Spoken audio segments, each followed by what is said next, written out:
Well my dear students, first year DLED ಸ್ಟೂಡೆಂಟ್ಸ್ಗೆ ನಾನು ಈಗಾಗಲೇ 2025 ಕ್ವಶನ್ ಪೇಪರ್ ಪ್ರೀವಿಯಸ್ ಕ್ವಶನ್ ಪೇಪರ್ನ ನಾನು ಸಾಲ್ವ್ ಮಾಡ್ತಾ ಇದ್ದೆ. ಈ ಪ್ರೀವಿಯಸ್ ಕ್ವಶನ್ ಪೇಪರ್ನಲ್ಲಿ ನಾನು ಫಸ್ಟ್ ಯೂನಿಟ್ ಹಾಗೆಯೇ ಸೆಕೆಂಡ್ ಯೂನಿಟನ್ನ ಈಗಾಗಲೇ ಡಿಸ್ಕಸ್ ಮಾಡಿದ್ದೀನಿ. ಆ ವಿಡಿಯೋ ನಿಮ್ಮ ಕೈಯಲ್ಲಿದೆ. ಇಲ್ಲ ಅಂತೇಳಿದ್ರೆ ಡಿಸ್ಕ್ರಿಪ್ಷನ್ ಬಾಕ್ಸಲ್ಲಿ ಲಿಂಕನ್ನು ಹಾಕಿರ್ತೀನಿ, ಅದನ್ನು ನೀವು ನೋಡ್ಕೋಬೋದು. First unit 5 marks, second unit 10 marks, total 15 ಮಾರ್ಕ್ಸಿಗೆ ಈಗಾಗಲೇ ನಾನು ವಿಡಿಯೋ ಮಾಡಿದ್ದೀನಿ. ಈ ಒಂದು ವಿಡಿಯೋದಲ್ಲಿ ನಾನು ಥರ್ಡ್ ಯೂನಿಟ್ ಬಗ್ಗೆ ಡಿಸ್ಕಸ್ ಮಾಡ್ತಾಯಿದ್ದೀನಿ. 2025 previous question paper third unit ಬಗ್ಗೆ ಡಿಸ್ಕಸ್ ಮಾಡ್ತಾಯಿದ್ದೀನಿ. ಈಗಾಗಲೇ ನಿಮಗೆ ಟೋಟಲ್ ಮಾರ್ಕ್ಸ್ 25 ಅಂತ ಹೇಳಿದ್ದೀನಿ.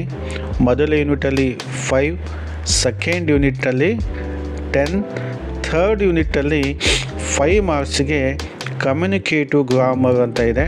ಅದನ್ನು ನಾವು ಏನು ಮಾಡೋಣ, ಡಿಸ್ಕಸ್ ಮಾಡೋಣ ಈ ಒಂದು ವಿಡಿಯೋದಲ್ಲಿ.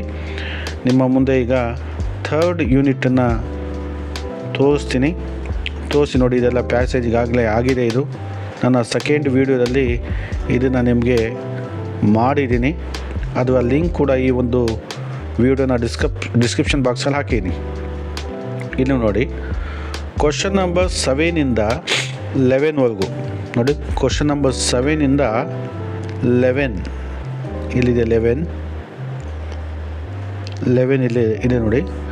7, 8, 9, 10, 11 ಈ ಒಂದು ಕ್ವಶನ್ಸ್ ಏನಿದೆ, ಇದು ಯಾವುದಕ್ಕೆ ಸಂಬಂಧಪಟ್ಟಿದ್ದು ಅಂದರೆ ಥರ್ಡ್ ಯೂನಿಟಿಗೆ ಸಂಬಂಧಪಟ್ಟಿದ್ದು. ಥರ್ಡ್ ಯೂನಿಟ್ ಎಷ್ಟು ಮಾರ್ಕ್ಸ್ಗೆ? 5 ಅಂಕಗಳಿಗೆ ಇದು ನಿಮಗೆ ಎಕ್ಸಾಮಲ್ಲಿ ಕೇಳಲಾಗುತ್ತೆ. ಕ್ವಶನ್ ನಂಬರ್ 7ಇಂದನೇ ಸ್ಟಾರ್ಟ್ ಆಗುತ್ತೆ. ಕ್ವಶನ್ ನಂಬರ್ 11ಇಂದನೇ ಇದು ಮುಕ್ತಾಯ ಆಗುತ್ತೆ. ನೆನಪಲ್ಲಿ ಇಟ್ಕೋಬೇಕು. ಇಲ್ಲಿ ಕ್ವಶನ್ ನಂಬರ್ 7 ಏನು ಅಂತಕ್ಕಂಥದ್ದು ನೋಡಿ. ನಾನೀಗಾಗಲೇ ಇದ್ರ ಬಗ್ಗೆ ಹೇಳಿದ್ದು ಕಮ್ಯುನಿಕೇಟಿವ್ ಗ್ರಾಮರ್ ಅಂತ ಹೇಳಿದ್ದೀನಿ. ಕಮ್ಯುನಿಕೇಟಿವ್ ಗ್ರಾಮರ್ ಇದು ನಿಮ್ಮ ಸೋರ್ಸ್ ಬುಕ್ಕಲ್ಲಿ ಇದೆ. ಸೋರ್ಸ್ ಬುಕ್ಕಿಗೂ ಮತ್ತು ನಿಮ್ಮ ಕ್ವಶನ್ ಪೇಪರ್ಗೂ ಸಂಬಂಧ ಕಡಿಮೆ ಇದೆ. ಅಪ್ಲೈಡ್ ಲೆವೆಲ್ ಕ್ವಶನ್ಸನ್ನ ನಿಮಗೆ ಎಕ್ಸಾಮಲ್ಲಿ ಕೇಳ್ತಾನೆ. ಹಾಗಾಗಿ ಕ್ವಶನ್ ಪೇಪರ್ ಸಾಲ್ವ್ ಮಾಡಿ, ವಿಡಿಯೋಗಳನ್ನು ನೋಡಿ, ಹಿಂದಿನ ಅನೇಕ ಕ್ವಶನ್ ಪೇಪರ್ಗಳನ್ನು ಸಾಲ್ವ್ ಮಾಡಿದ್ರೆ ನಿಮಗೆ ಒಳ್ಳೆಯದಾಗುತ್ತೆ. ಸೋರ್ಸ್ ಬುಕ್ಕಿಗೂ ಮತ್ತು ಎಕ್ಸಾಮಿನೇಷನ್ ಕ್ವಶನ್ ಪೇಪರ್ಗೂ ಲಿಂಕ್ ಅಂದರೆ ಸ್ವಲ್ಪ ಸಂಬಂಧ ಕಡಿಮೆ ಇದೆ. ಅದನ್ನು ನೀವು ನೋಡ್ಕೋಬೋದು. ಇಲ್ಲಿ change the following into past perfect tense ಅಂತ ಇದೆ ನೋಡಿ. ಅಂದರೆ ಕೆಳಗಿನ ಒಂದು ಸೆಂಟೆನ್ಸನ್ನು ಪಾಸ್ಟ್ ಪರ್ಫೆಕ್ಟ್ ಟೆನ್ಸ್ಗೆ ಚೇಂಜ್ ಮಾಡಿ ಅಂತ ಇದೆ. ನಿಮಗೆ ಟೆನ್ಸ್ ಬಗ್ಗೆ ನಾನು ಬೇಕಾದರೆ ಒಂದು ಸಪ್ರೇಟ್ ಆಗಿರ್ತಕ್ಕಂಥ ವಿಡಿಯೋ ಮಾಡ್ತೀನಿ. ಇಡೀ ಟೆನ್ಸ್ ಬಗ್ಗೆ ಹೇಳಬೇಕು ಅಂತ ಹೇಳಿದ್ರೆ ವಿಡಿಯೋ ತುಂಬ ಉದ್ದ ಆಗುತ್ತೆ. ಏನು ಕೇಳಿದ್ದಾನೆ ಅದ್ರ ಬಗ್ಗೆ ನಾವು ಆನ್ಸರ್ ಮಾಡೋಣ. ಪಾಸ್ಟ್ ಪರ್ಫೆಕ್ಟ್ ಟೆನ್ಸುಗೆ ಚೇಂಜ್ ಮಾಡಿ ಅಂತ ಇದೆ. ಆದರೆ ಕೊಟ್ಟಿರ್ತಕ್ಕಂಥ ಸೆಂಟೆನ್ಸ್ ಏನು? I have written a letter ಅಂತಕ್ಕಂಥದ್ದು. ಇಲ್ಲಿ ಹ್ಯಾವ್ ಇದೆ, ಇಲ್ಲಿ ರಿಟನ್ ಇದೆ. ಇಲ್ಲಿ ಏನನ್ನು ಚೇಂಜ್ ಮಾಡಬೇಕಾಗುತ್ತೆ ನಾವು ನೋಡಿ. ಹ್ಯಾಸ್, ಹ್ಯಾವ್ ಬಂತು ಅಂತ ಹೇಳಿದ್ರೆ ಇದು ಪ್ರೆಸೆಂಟ್ ಪರ್ಫೆಕ್ಟ್ ಅಂತ ಅಂದ್ಕೋಬೇಕಾಗುತ್ತೆ ನಾವು. ಏನಿದು? Present perfect. ಇದು ಪ್ರೆಸೆಂಟ್ ಪರ್ಫೆಕ್ಟಿಗೆ ನಾವೇನು ಮಾಡ್ತೀವಿ? ಹ್ಯಾವನ್ನು ಬಳಸ್ತೀವಿ. ಹ್ಯಾಸ್ ಯಾವಾಗ ಬಳಸ್ತೀವಿ? ಸಿಂಗ್ಯುಲರ್ ಏಕವಚನ. ಹ್ಯಾವನ್ನು ಯಾವಾಗ ಬಳಸ್ತೀವಿ? ಪ್ಲೂರಲ್ ಅಂತೇಳಿದ್ರೆ ಬಹುವಚನಕ್ಕೆ ಬಳಸ್ತೀವಿ. ಇಲ್ಲಿ ಏನು ಕೊಟ್ಟಿದ್ದಾನೆ? I have written a letter ಅಂತ ಕೊಟ್ಟಿದ್ದಾನೆ. ಅದು ಅರ್ಥ ಇದು ಪಾಸ್ಟ್ ಪ್ರೆಸೆಂಟ್ ಪರ್ಫೆಕ್ಟ್ ಟೆನ್ಸ್ ಅಲ್ಲ. ಇದು ಪ್ರೆಸೆಂಟ್ ಪರ್ಫೆಕ್ಟ್ ಇದೆ. ಏನಿದೆ? ಪ್ರೆಸೆಂಟು ಮತ್ತು ಪರ್ಫೆಕ್ಟ್ ಇದೆ. ಇದನ್ನು ನಾವೇನು ಮಾಡಬೇಕಾಗುತ್ತೆ? ಈಗ ಚೇಂಜ್ ಮಾಡಬೇಕಾಗುತ್ತೆ. ಇಲ್ಲಿ ಪಾಸ್ಟ್ ಪರ್ಫೆಕ್ಟಿಗೆ ನಾವು ಚೇಂಜ್ ಮಾಡಬೇಕು ಅಂದರೆ ಎಲ್ಲ ಪದಗಳನ್ನು ಚೇಂಜ್ ಮಾಡೋ ಅಗತ್ಯ ಇಲ್ಲ. ಸಿಂಪಲ್ಲಾಗಿ ನಾವು ಹ್ಯಾವನ್ನು ಚೇಂಜ್ ಮಾಡಿ ಆ ಹ್ಯಾವ್ ಜಾಗದಲ್ಲಿ ಹ್ಯಾಡನ್ನು ಆಗಬೇಕು. Had, I had written a letter. ಇನ್ನೇನು ಚೇಂಜ್ ಮಾಡೋಂಗಿಲ್ಲ. ಹ್ಯಾವನ್ನು ತೆಗೆಯೋದು, ಹ್ಯಾಡನ್ನು ಹಾಕೋದು. ಹ್ಯಾಡನ್ನು ಹಾಕಿದ್ರೆ ಅರ್ಥ ಏನು? ಪಾಸ್ಟ್ ಪರ್ಫೆಕ್ಟ್ ಟೆನ್ಸ್ಗೆ ನಾವೇನು ಯೂಸ್ ಮಾಡ್ತೀವಿ? ಹ್ಯಾಡ್ ಯೂಸ್ ಮಾಡ್ತೀವಿ ನೋಡಿ. ನೆನಪಲ್ಲಿ ಇಟ್ಕೊಳ್ಳಿ.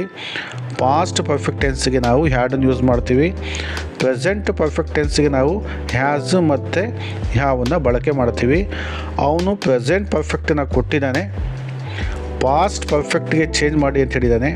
ಅದಕ್ಕೆ ನಾವು ಹ್ಯಾವನ್ನು ತೆಗಿತಕ್ಕಂಥದ್ದು ಮತ್ತು ಹ್ಯಾಡನ್ನು ಹಾಕ್ತಕ್ಕಂಥದ್ದು, ಇದನ್ನು ನೀವು ನೋಡ್ಕೋಬೇಕಾಗತ್ತೆ. ಹ್ಯಾಸು ಹ್ಯಾವ್ ಬಂತು ಅಂತ ಹೇಳಿದ್ರೆ ಅದೇನಂತ ಪ್ರೆಸೆಂಟ್ ಪರ್ಫೆಕ್ಟ್ ಅಂತ. ಏನು ಚೇಂಜ್ ಮಾಡಬೇಕು ನೀವು, ಈ ಹ್ಯಾವ್ ಬದಲು ನೀವೇನು ಮಾಡಬೇಕಾಗುತ್ತೆ, ಹ್ಯಾಡನ್ನು ಹಾಕಬೇಕು. ಹ್ಯಾಡ್ ಏನಕ್ಕೆ ಹಾಕಬೇಕು ಅಂದರೆ ಹ್ಯಾಡ್ ಏನಿದೆ ಅದು ಪಾಸ್ಟ್ ಪರ್ಫೆಕ್ಟ್ಗೆ ಹೆಲ್ಪಿಂಗ್ ಆಗುತ್ತೆ. ಇನ್ನೇನು ನೀವು ಚೇಂಜ್ ಮಾಡುವಂಥ ಅವಶ್ಯಕತೆ ಇಲ್ಲ. ಇದನ್ನು ಡೀಟೇಲಾಗಿ ನಾನು ಇಲ್ಲಿ ಹೇಳೋಕ್ಕಾಗಲ್ಲ, ವಿಡಿಯೋ ಏನಾಗುತ್ತೆ ಉದ್ದ ಆಗುತ್ತೆ. ನೀವು ಜಸ್ಟ್ ಏನು ಮಾಡಬೇಕು, ಪಾಸ್ಟ್ ಪರ್ಫೆಕ್ಟ್ ಅಂತ ಬಂತು ಅಂದರೆ ನೀವೇನು ಮಾಡಬೇಕು, ಈ ಹ್ಯಾಡನ್ನು ಹಾಕ್ಕೋಬೇಕು, ಈ ಹ್ಯಾವನ್ನು ಏನು ಮಾಡಬೇಕು, ತೆಗಿಬೇಕು. ಇಷ್ಟನ್ನು ಮಾತ್ರ ನೀವು ಅರ್ಥ ಮಾಡಿಕೊಂಡ್ರೆ ಸಾಕು. ಕ್ವಶನ್ ನಂಬರ್ 7 ಮುಗೀತು. ಕ್ವಶನ್ ನಂಬರ್ 8ಗೆ ಬರೋಣ. ಈಗ ಇಲ್ಲಿ ಆ್ಯಡ್ ಎ ಕ್ವಶನ್ ಟ್ಯಾಗ್ ಅಂತ ಇದೆ. ಇಲ್ಲಿ 2 ಕ್ವಶನ್ ಟ್ಯಾಗನ್ನು ಕೇಳಿದ್ದಾನೆ. They are your classmates, India is a great nation ಅಂತ ಇದೆ.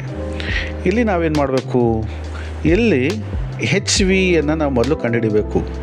ಹೆಚ್ ವಿ ಅಂತ ಹೇಳಿದ್ರೆ ಹೆಲ್ಪಿಂಗ್ ವರ್ಬ್ ಅಥವಾ ಆಕ್ಸಿಲರಿ ವರ್ಬ್ ಅಂತ ಹೇಳ್ಬಿಟ್ಟು ಅದೆಲ್ಲಿದೆ, ಆವಿದೆ ನೋಡಿ, ಇಲ್ಲಿ ಈಸ್ ಇದೆ. ಆಮೇಲೆ ಇದು ಎಂಥ ಸೆಂಟೆನ್ಸ್ ಅಂತ ನೋಡಬೇಕು. ಎಲ್ಲೂ ನೋ ನಾಟ್ ಇಲ್ಲ ಅಂತ ಹೇಳಿದ್ರೆ ಪಾಸಿಟಿವ್ ಸೆಂಟೆನ್ಸ್ ಅಂತ, ನೋ ನಾಟ್ ಇತ್ತು ಅಂತ ಹೇಳಿದ್ರೆ ನೆಗೆಟಿವ್ ಸೆಂಟೆನ್ಸ್ ಅಂತ. ನಾವೇನು ಮಾಡಬೇಕು, ಇಲ್ಲಿ ಹೆಲ್ಪಿಂಗ್ ವರ್ಬನ್ನು ಫಸ್ಟ್ ತೊಗೋಬೇಕಾಗತ್ತೆ. ಹೆಲ್ಪಿಂಗ್ ವರ್ಬ್ ಏನಿದೆ ಇಲ್ಲಿ ಹೆಲ್ಪಿಂಗ್ ವರ್ಬು ಆವಿದೆ. ನಾವೇನು ಮಾಡಬೇಕು, ಆವನ್ನು ತೊಗೋಬೇಕು. ಎಲ್ಲಾದರೂ ಇಲ್ಲಿ ನಾಟ್ ಇದೆಯಾ, ಇಲ್ಲ. ನಾಟ್ ಇಲ್ಲ ಅಂದರೆ ನಾಟನ್ನು ಹಾಕ್ಕೋಬೇಕು. ನಾಟ್ ಹಾಕೊಂಡ್ರೆ ಏನಾಯಿತು, ಅವಂಟಾಯಿತು. ಆಮೇಲೆ ಮುಂದಕ್ಕೆ ಏನಿದೆ, ದೇ ಅಂತ ಇದೆ. ಆ ದೇ ಏನು ಹಾಕಬೇಕು, ಕ್ವಶನ್ ಮಾರ್ಕನ್ನು ಹಾಕಬೇಕು. ಏನಾಯಿತು, ಅವಂಟ್ ದೇ ಅಂತ ಆಯಿತು. ಇದಕ್ಕೆ ಆನ್ಸರ್ ಏನಾಗುತ್ತೆ, ಅವಂಟ್ ದೇ ಅಂತ ಆಗುತ್ತೆ. ಅಂದರೆ ನಾವೇನು ಮಾಡಬೇಕು, ಹೆಲ್ಪಿಂಗ್ ವರ್ಬನ್ನು ಐಡೆಂಟಿಫೈ ಮಾಡಬೇಕು. ಎಲ್ಲೂ ನಾಟಿಲ್ಲ ಅಂದರೆ ನಾಟನ್ನು ಹಾಕ್ಕೋಬೇಕು. ಅಂದರೆ ಪಾಸಿಟಿವ್ ಸೆಂಟೆನ್ಸ್ ಇದ್ದಾಗ ನೆಗೆಟಿವ್ ಕ್ವಶನ್ ಟ್ಯಾಗ್ ಹಾಕಬೇಕು, ನೆಗೆಟಿವ್ ಸೆಂಟೆನ್ಸ್ ಇದ್ದಾಗ ಪಾಸಿಟಿವ್ ಕ್ವಶನ್ ಟ್ಯಾಗನ್ನು ಹಾಕಬೇಕು. ಈಗಾಗಲೇ ನಿಮಗೆ ನಿಮ್ಮ ಕಾಲೇಜಲ್ಲಿ ಹೇಳಿರ್ತವೆ. ನೀವೇನು ಮಾಡಬೇಕು, ಆಗೋನ್ನು ಐಡೆಂಟಿಫೈ ಮಾಡಿಕೊಡಿ ಹೆಲ್ಪಿಂಗ್ ವರ್ಬು. ನಾಟ್ ಇಲ್ಲ ಅಂದರೆ ನಾಟ್ ಆ್ಯಡ್ ಮಾಡಿ, ಅವಂಟ್ ಆಯಿತು. ಇಲ್ಲಿ ಯಾವ ಸಬ್ಜೆಕ್ಟ್ ಇದೆ, ಪ್ರೊನೌನ್ಸ್ ಇದೆ, ಅದನ್ನೇ ನೀವು ಹಾಕಬೇಕು. ಏಕವಚನ ಇದ್ದರೆ ಏಕವಚನ ಹಾಕಬೇಕು, ಬಹುವಚನ ಇದ್ದರೆ ಬಹುವಚನ ಹಾಕಬೇಕು. ದೇ ಅವನೇ ಕೊಟ್ಟಿದ್ದಾನೆ, ಹಾಗಾಗಿ ಇದೇ ಆಗಬೇಕು. ಮತ್ತು ಕ್ವಶನ್ ಮಾರ್ಕನ್ನು ಹಾಕೋದನ್ನು ನೀವು ಮರ್ತೋಗ್ಬಾರ್ದು, ಕ್ವಶನ್ ಮಾರ್ಕ್ ಹಾಕಲೇಬೇಕು. ಇದಕ್ಕೆ ಏನು ಆನ್ಸರ್ ಆಗುತ್ತೆ, ಅವಂಟಿದೆ ಆಗುತ್ತೆ. ಇದನ್ನು ನೀವು ವಿಡಿಯೋ ಪಾಸ್ ಮಾಡಿ ಇದನ್ನು ಬರ್ಕೊಡಿ. ಇದನ್ನು ಸೆಕೆಂಡ್ ಬಿ ಏನಿದೆ, India is a great nation ಅಂತ ಇದೆ. ಇಲ್ಲೂ ನೀವೇನು ಮಾಡ್ವಿ, ಹೆಲ್ಪಿಂಗ್ ವರ್ಬನ್ನು ಐಡೆಂಟಿಫೈ ಮಾಡಿ. ಯಾವುದು, ಈಸ್. ಮೊದಲು ಈ ತೊಗೊಡಿ, ಈಸ್ ತೊಗೊಂಡ್ವಿ. ನಾಟ್ ಇದೆಯಾ, ಇಲ್ಲ. ನಾಟನ್ನು ಹಾಕ್ಕೊಡಿ. ಏನಾಯಿತು, ಈಸಂಟ್ ಆಯಿತು. ನಾಟೇನಾಯಿತು, ಈಸಂಟ್. ಈಸಂಟ್ ಅಂದರೆ ಈಸ್ ನಾಟ್ ಅಂತ ಅರ್ಥ. ಇಂಡಿಯಾ ಅಂತಕ್ಕಂಥದ್ದು ಒಂದು ವ್ಯಕ್ತಿಯ ನೇಮ್ ಅಲ್ಲ. ಅದಕ್ಕೆ ನಾವೇನು ಮಾಡಬೇಕು, ಈಸಂಟ್ ಇಟ್ ಅಂತ ಆಗಬೇಕು. ವಸ್ತು ಗುಣ ಅಂತ ಬಂತು ಅಂತ ಹೇಳಿದ್ರೆ ಇಟ್ಟನ್ನು ಸೇರಬೇಕು ಮತ್ತು ಕ್ವಶನ್ ಮಾರ್ಕನ್ನು ಹಾಕಬೇಕು. ಈಸಂಟ್ ಇಟ್ ಅಂತ ಆಗಬೇಕು. ವ್ಯಕ್ತಿದು ಬಂತು ಅಂತ ಹೇಳಿದ್ರೆ ಮೇಲ್ ಬಂದರೆ ಹಿ, ಫೀಮೇಲ್ ಬಂದರೆ ಶಿ, ತುಂಬ ಜನ ಇದ್ದರೆ ದೇ ಅಂತ ಹಾಕಬೇಕಾಗತ್ತೆ. ವ್ಯಕ್ತಿಗಳ ನೇಮ್ ಬಂದಿಲ್ಲ ಅಂತ ಅಂದರೆ ಯಾವುದೋ ಗುಣಲಕ್ಷಣ ಇತ್ತು, ಕ್ವಾಲಿಟಿ ಇತ್ತು, ವಸ್ತು ಇತ್ತು ಅಂತ ಹೇಳಿದ್ರೆ ನಾವೇನು ಮಾಡಬೇಕು, ಇಟ್ಟನ್ನು ನಾವು ಆ್ಯಡ್ ಮಾಡಬೇಕು. ಈಸಂಟ್ ಇಟ್ ನೋಡಿ, ನಮ್ಮ ಏನು ಮಾಡಿದ್ವಿ, ಈಸ್ ತೊಗೊಂಡ್ವಿ. ನಾಟ್ ಇಲ್ಲ, ನಾಟನ್ನು ಹಾಕ್ಕೊಂಡ್ವಿ, ಈಸಂಟ್ ಆಯಿತು. ಆಮೇಲೆ ಇಂಡಿಯಾ ಅದು ಒಂದು ವ್ಯಕ್ತಿಯ ಹೆಸರಲ್ಲ, ಅದು ದೇಶದ ಹೆಸರು. ಅದಕ್ಕೆ ಏನು ಮಾಡಿದ್ವಿ, ಇಟ್ಟನ್ನು ಹಾಕಿದ್ವಿ. ಟೋಟಲ್ ಏನಾಯಿತು, ಈಸಂಟ್ ಇಟ್ ಆಯಿತು. ಹೀಗೆ ನಾವೇನು ಮಾಡ್ಬೋದು, ಈ ಒಂದು ಕ್ವಶನ್ ಟ್ಯಾಗನ್ನು ಮಾಡ್ಬೋದು.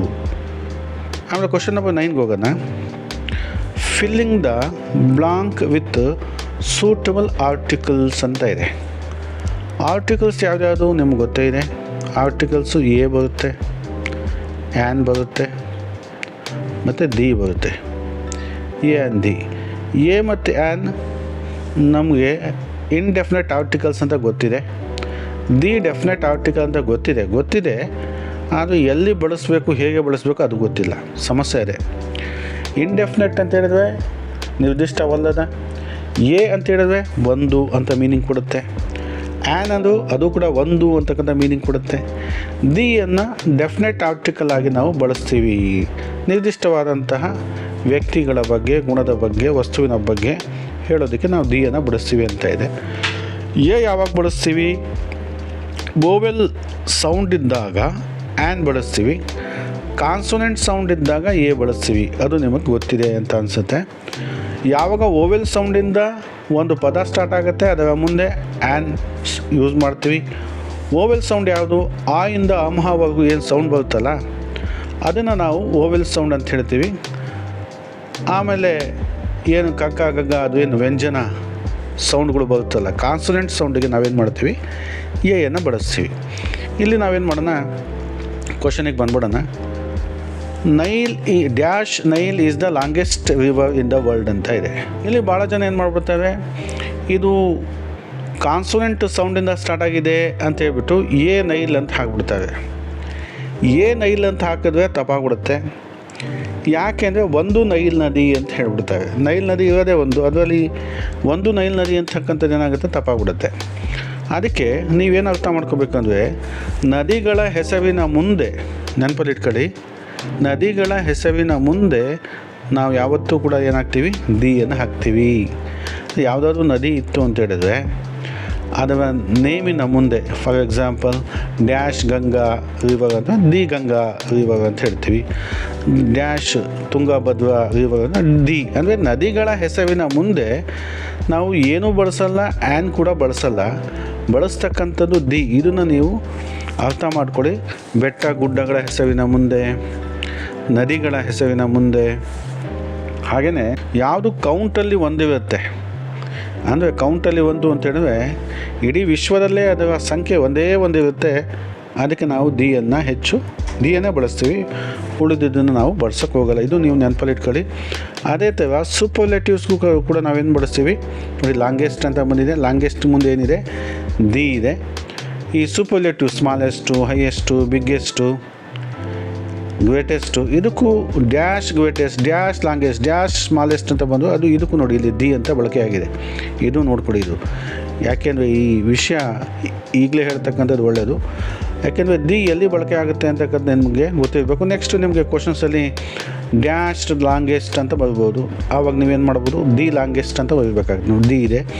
ಸೂಪರ್ಲೇಟಿವ್ ಡಿಗ್ರಿಗೆ ನಾವು ದಿಯನ್ನು ಬಳಸ್ತೀವಿ. ನದಿಗಳ ಹೆಸರಿನ ಮುಂದೆ ದಿ ಬಳಸ್ತೀವಿ. ಅದಕ್ಕೆ ನಾನು ದಿ ಅಂತ ಹಾಕಿದ್ದೀನಿ. ನೀವು ಯಾವುದೇ ನದಿ ಬಂತು ಅಂತ ಹೇಳಿದ್ರೆ ಅದರ ಮುಂದೆ ದಿಯನ್ನು ಬಳಸಿ. ಇದು ನಿಮಗೆ ಗೊತ್ತಿರಲಿ. ಸೆಕೆಂಡಿಗೆ ಬರೋಣ.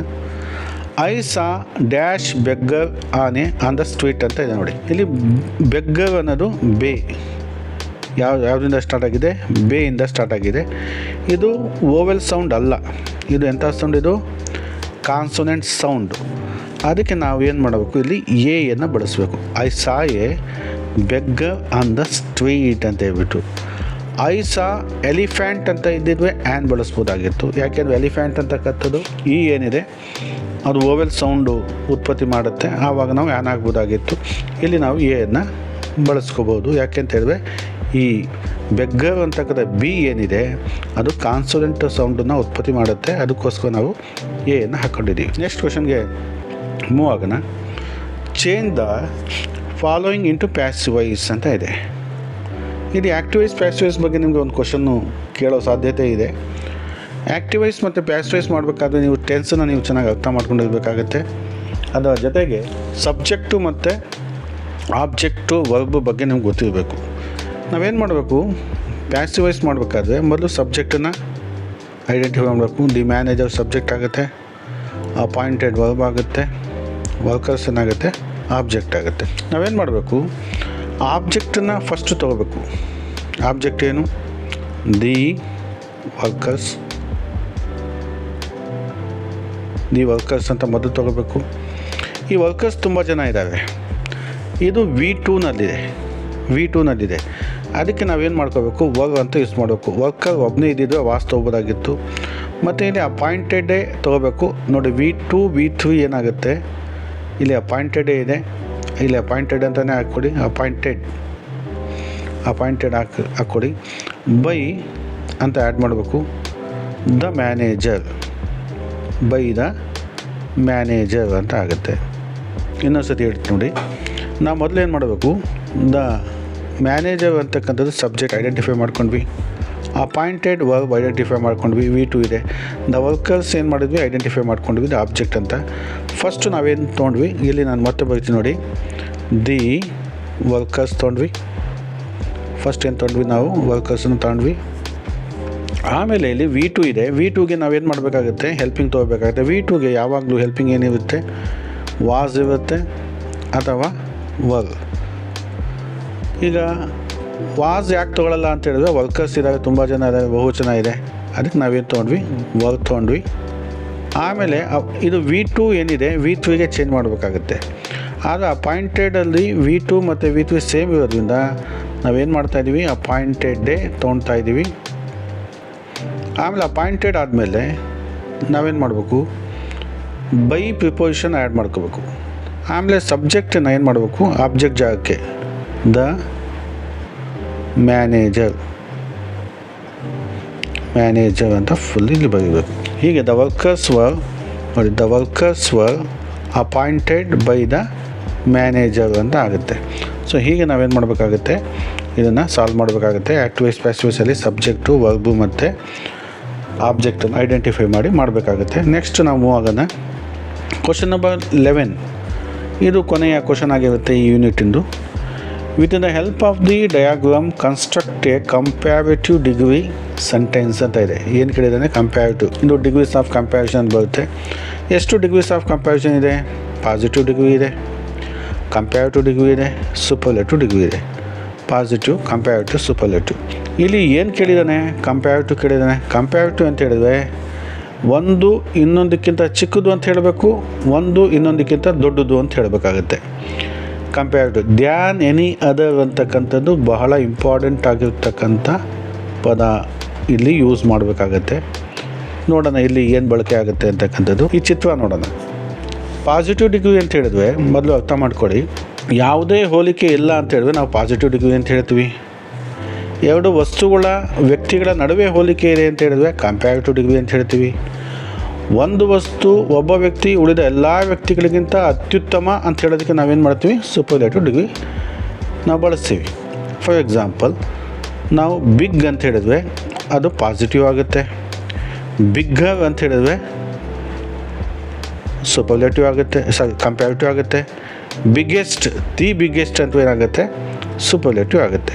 ಅಂದರೆ ಬಿಗ್, ಬಿಗ್ಗರ್, ಬಿಗ್ಗೆಸ್ಟ್. ಅಂದರೆ ಪಾಸಿಟಿವ್ ಡಿಗ್ರಿ ಅಂತ ಹೇಳಿದ್ರೆ ಹೋಲಿಕೆ ಇಲ್ಲ. ಕಂಪ್ಯಾರಿಟಿವ್ ಡಿಗ್ರಿ ಹೋಲಿಕೆ ಇದೆ, ಎರಡು ವಸ್ತುಗಳ ನಡುವೆ ಇದೆ, ಎರಡು ವ್ಯಕ್ತಿಗಳ ನಡುವೆ ಇದೆ. ಸೂಪರ್ಲೇಟಿವ್ ಡಿಗ್ರಿ ಅಂದರೆ ಒಂದು ವಸ್ತು ಅಥವಾ ಒಬ್ಬ ವ್ಯಕ್ತಿ ಉಳಿದ ಎಲ್ಲ ವ್ಯಕ್ತಿಗಳಿಗಿಂತ ಅತ್ಯುತ್ತಮ, ದೊಡ್ಡವನು, ಹೀಗೆ ಏನಾಗುತ್ತೆ, ಹೋಲಿಕೆ ಆಗುತ್ತೆ. ಈಗ ನಿಮಗೆ ಗೊತ್ತಾಯಿತು ಪಾಸಿಟಿವ್, ಕಂಪ್ಯಾರಿಟಿವ್ ಮತ್ತು ಸೂಪರ್ಲೇಟಿವ್ ಡಿಗ್ರಿ ಇದೆ ಅಂತಕ್ಕಂಥದ್ದು. ಈಗ ಏನಿದೆ, ಶಾರ್ವಿನ್ ಅಂತ ಇದೆ. ಇಲ್ಲಿ ಶಾರ್ವಿನ್, ಇಲ್ಲಿ ವಿಧಿ ಅಂತ ಇದೆ. ಶಾರ್ವಿನ್ ವಿಧಿಗಿಂತ ಟಾಲ್ ಅಂತ ಹೇಳಿದ್ರೆ ಉದ್ದಕ್ಕಿದ್ದಾಳೆ. ನಾವು ಹಾಗಾನ ಮಾಡ್ಬೋದು. ವಿಧಿ ಶಾರ್ವಿನ್ಗಿಂತ ಸ್ಮಾಲರ್ ಅಂದರೆ ಕುಳ್ಳಗಿದ್ದಾಳೆ ಅಂತಲೂ ಮಾಡ್ಬೋದು. ನಾವೇನು ಮಾಡೋಣ, ಟಾಲಾಗಿ ಯೂಸ್ ಮಾಡೋಣ. ಇಲ್ಲಿ ಶಾರ್ವಿನ್ ಮೊದಲು ಬರ್ಕೊಳ್ಳೋಣ. ನೋಡಿ, ಶಾರ್ವಿನ್ ಆನ್ಸರ್ ಮಾಡ್ತಾಯಿದ್ದೀನಿ ನಾನೀಗ. ಶಾರ್ವಿನ್ ಫಸ್ಟ್ ಬರ್ಕೊಂಡು ನಾವು ಈಸ್ ಹಾಕ್ಕೊಳ್ಳಿ. ಶಾರ್ವಿನ್ ಈಸ್, ಇವಳು ಟಾಲವೇ ತಾನೆ, ಟಾಲವ್ ಮಾಡಿ.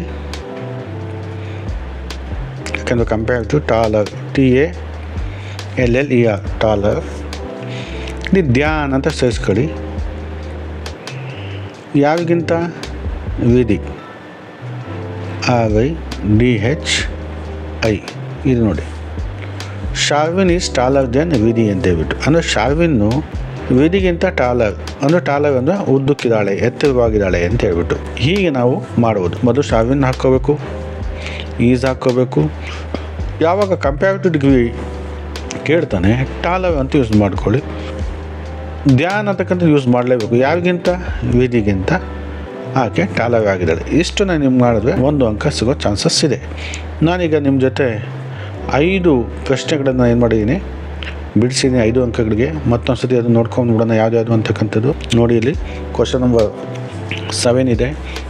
Change the following into past perfect tense. ಯಾವ ಬದಲು ನಾವೇನು ಹಾಕಿದ್ವಿ, ಹ್ಯಾಡ್ ಹಾಕಿದ್ವಿ. ಇದಕ್ಕೆ 1 ಅಂಕ ಸಿಗುತ್ತೆ. ಅದೇ ಥರ ಕ್ವಶನ್ ಟ್ಯಾಗ್ ಹಾಕಿ ಅಂತ ಇದೆ. ಕ್ವಶನ್ ಟ್ಯಾಗ್ ನಾವೇನು ಮಾಡ್ತೀವಿ, HV ಅವನ್ನ ತೊಗೊಂಡ್ವಿ, ಮತ್ತು ನಾಟಿಲ್ಲ ನಾಟ್ ಸೇರಿಸ್ಕೊಂಡ್ವಿ, ದೇ ಹಾಕಿದ್ವಿ, ಅವಂಟು ದೇ ಆಯಿತು. ಅದೇ ಥರ ಇಲ್ಲಿ ಈಸ್ಗೆ ನಾಟ್ ಸೇರಿಸ್ಕೊಂಡ್ವಿ, ಈಸಂಟ್ ಆಯಿತು. ಇಂಡಿಯಾ ಅದು ಒಂದು ದೇಶದ ಹೆಸರು, ಅದಕ್ಕೆ ನಾವು ಇಟನ್ನು ಹಾಕ್ಕೊಂಡ್ವಿ, ಕ್ವಶನ್ ಮಾರ್ಕ್ ಹಾಕ್ಕೊಂಡ್ವಿ. ಕ್ವಶನ್ ನಂಬರ್ 9ಅಲ್ಲಿ filling the blanks with suitable articles ಅಂತ ಇದೆ. ನದಿಯ ಹೆಸರಿನ ಮುಂದೆ, ನೈಲ್ ಅನ್ನೋದು ನದಿ, ಅದು ನದಿ ಹೆಸರಿನ ಮುಂದೆ ನಾವೇನು ಹಾಕ್ಕೋಬೇಕಾಗುತ್ತೆ, ಡಿಯನ್ನು ಹಾಕ್ಕೋಬೇಕಾಗುತ್ತೆ ಹೇಳಿದ್ದೀನಿ. ಬೆಗ್ಗರ್ ಕಾನ್ಸನೆಂಟ್ ಸೌಂಡನ್ನು ಉತ್ಪತ್ತಿ ಮಾಡುತ್ತೆ, ಅದಕ್ಕೆ ನಾನು ಹಾಕ್ಕೊಂಡಿದ್ದೀನಿ, ಅದ್ರ ಬಗ್ಗೆ ನಿಮ್ಗೆ ಹೇಳಿದ್ದೀನಿ. ಮತ್ತು change the following into passive voice ಅಂತ ಇದೆ. ಇಲ್ಲಿ ಸಬ್ಜೆಕ್ಟು, ವರ್ಬು, ಆಬ್ಜೆಕ್ಟನ್ನ ನಾವು ಐಡೆಂಟಿಫೈ ಮಾಡಬೇಕು. ಆಬ್ಜೆಕ್ಟನ್ನ ಫಸ್ಟ್ ತೊಗೋಬೇಕು. ಆಬ್ಜೆಕ್ಟ್ ತೊಗೊಂಡ್ವಿ, ದ ವರ್ಕರ್ಸು, ಮತ್ತು ಹೆಲ್ಪಿಂಗ್ ತೊಗೊಂಡ್ವಿ, ವರ್ಕರ್ಸ್ ಅದರಿಂದ ನಾವು ವರ್ನ ತೊಗೊಂಡ್ವಿ. ಆಮೇಲೆ V2 ಸೇಮ್ ಇರುತ್ತೆ, ಅಪಾಯಿಂಟೆಡ್ ಆಯ್ತಿದ್ದು. ಬೈ ತೊಗೊಂಡ್ವಿ. ಆಮೇಲೆ ಸಬ್ಜೆಕ್ಟನ್ನು ನಾವೇನು ಮಾಡಿದ್ವಿ, ಆಬ್ಜೆಕ್ಟ್ ಬೈ ದ ಮ್ಯಾನೇಜರ್. ಇದು ಕೂಡ ನಿಮಗೆ ಅಂಡರ್ಸ್ಟ್ಯಾಂಡ್ ಆಗಿದೆ ಅಂತ ಅಂದ್ಕೊಂಡಿದ್ದೀನಿ. ಅದೇ ಥರ ಕ್ವಶನ್ ನಂಬರ್ 11 ಕಂಪ್ಯಾರಿಟಿವ್ ಡಿಗ್ರಿ ಕೇಳಿದ್ದಾನೆ. ಕಂಪ್ಯಾರಿಟಿವ್ ಡಿಗ್ರಿನಲ್ಲಿ ಮೊದಲು ನಾವು ಶಾವಿನ್ ತೊಗೊಂಡ್ವಿ, ಶಾವಿನ್ ಈಸ್ ಮಾಡ್ಕೊಂಡ್ವಿ. ಆಮೇಲೆ ಟಾಲರ್ ಅಂತ ಯಾಕೆ ತೊಗೊಂಡ್ವಿ, ಅವಳು ಎತ್ತರವಾಗಿದ್ದಾಳೆ, ಯಾರಿಗಿಂತ ವಿಧಿಗಿಂತ ಇಷ್ಟು ಬರೆದ್ವಿ. ಇಷ್ಟು ಮಾಡಿದ್ರೆ ನಮಗೆ ಎಷ್ಟು ಸಿಗುತ್ತೆ, ಟೋಟಲ್ ಆಗಿ 5 ಅಂಕ. ಥರ್ಡ್ ಯೂನಿಟಲ್ಲಿ ನಿಮ್ಗೆ ಎಷ್ಟು ಬರುತ್ತೆ, 5 ಅಂಕಗಳು ಬರುತ್ತೆ. ಇದು ಕ್ವಶನ್ ನಂಬರ್ 7ಇಂದ ಸ್ಟಾರ್ಟಾಗಿ 11ಗೆ ಏನಾಗುತ್ತೆ, ಕೊನೆಗೊಳ್ಳುತ್ತೆ. ಇದನ್ನು ನೀವು ಸ್ವಲ್ಪ ವೀಡಿಯೋನ ಪಾಸ್ ಮಾಡಿ ನೋಡಿಕೊಂಡು ಬರ್ಕೊಂಡು ಅಭ್ಯಾಸ ಮಾಡೋದು ಏನಾಗುತ್ತೆ ನಿಮಗೆ ಬರುತ್ತೆ. ಇನ್ನೂ ಸಾಕಷ್ಟು ವೀಡಿಯೋಗಳನ್ನು ಇದ್ರ ಬಗ್ಗೆ ನಾನು ವೀಡಿಯೋಗಳಲ್ಲಿ ಚರ್ಚೆ ಮಾಡ್ತೀನಿ, ನಿಮಗೆ ಹೆಚ್ಚು ಅಂಡರ್ಸ್ಟ್ಯಾಂಡಿಂಗ್ ಆಗುತ್ತೆ. ನೆಕ್ಸ್ಟ್ ವೀಡಿಯೋದಲ್ಲಿ ನಾನು ಯೂನಿಟ್ 4 ಅದನ್ನು ನಾನು ಡಿಸ್ಕಸ್ ಮಾಡ್ತೀನಿ. ಯೂನಿಟ್ 4ನಲ್ಲಿ ಕ್ವಶನ್ ನಂಬರ್ 12 ಮತ್ತು ಕ್ವಶನ್ ನಂಬರ್ 13 ಇರುತ್ತೆ, 2 ಕ್ವಶನ್ ಇರುತ್ತೆ, ಆದರೆ ಅದು 5 ಅಂಕಗಳಿಗೆ ಇರುತ್ತೆ. ಅದನ್ನು ನಾನು ನೆಕ್ಸ್ಟ್ ವೀಡಿಯೋದಲ್ಲಿ ಹೇಳ್ತೀನಿ. ಅದು ಯಾವುದ್ರ ಬಗ್ಗೆ ಇರುತ್ತೆ ಅಂತ ಹೇಳಿದ್ರೆ ಲ್ಯಾಂಗ್ವೇಜ್ ಫಂಕ್ಷನ್ಸ್. ಅದು 4ನೇ ಯೂನಿಟ್ ಏನು, ಲ್ಯಾಂಗ್ವೇಜ್ ಫಂಕ್ಷನ್ಸ್ ಅಂತಕ್ಕಂಥದ್ದು. ಇದನ್ನು ನಾನು ನೆಕ್ಸ್ಟ್ ವೀಡಿಯೋದಲ್ಲಿ ಡಿಸ್ಕಸ್ ಮಾಡ್ತೀನಿ. ಅಲ್ಲಿಯವರೆಗೂ ನೀವು ಈ ವಿಡಿಯೋನ ಏನು ಮಾಡಿ ಚೆನ್ನಾಗಿ ನೋಡ್ತಾ ಇರಿ. ಮತ್ತು ಈ ವಿಡಿಯೋದಿಂದ ನಿಮಗೇನಾದರೂ ಉಪಯೋಗ ಆದರೆ ಸಬ್ಸ್ಕ್ರೈಬ್ ಮಾಡಿಕೊಡಿ. ಯಾಕೆಂದರೆ ನನ್ನ ವೀಡಿಯೋ ಯಾವಾಗ ಹೊಸ ವೀಡಿಯೋ ಬರುತ್ತೆ ನಿಮಗೆ ಬೇಗ ತಲುಪುತ್ತೆ. ನೋಡಿಕೊಂಡು ನೀವು ಎಲ್ಲ ಇಂಗ್ಲೀಷಲ್ಲಿ ಪಾಸಾಗಿ ಚೆನ್ನಾಗಿ ಓದಿ ಅಂತ ಹೇಳಿ ನಾನು ಈ ವಿಡಿಯೋನ ಮುಗಿಸ್ತಾ ಇದ್ದೀನಿ. ಧನ್ಯವಾದಗಳು.